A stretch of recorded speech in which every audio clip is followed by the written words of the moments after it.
Yan ang dayap mga kapatid. O yan. Naka-video eh. Vlog niya yan eh. Ipopost naman niya. Nag-vlogger ba siya at bablog niya? Opo, nag-YouTube rin.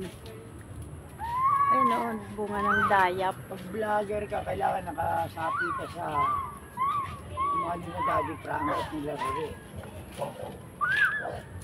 Ayan, ang daming bunga mga kapatid ng dayap.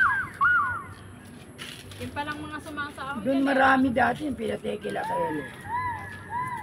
Para siyang kalamansi. Pero di mo picturean, di mo kitang-kita yung bunga talaga. Era.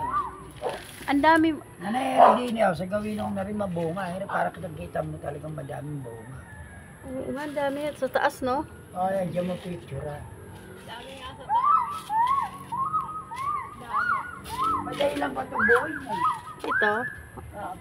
Malago ang mga Yung magulang na yan, yung dilaw na. pa niya nga. Kunin mo lang, katasin mo, kunin mo yung buto. Tapos bilad mo lang.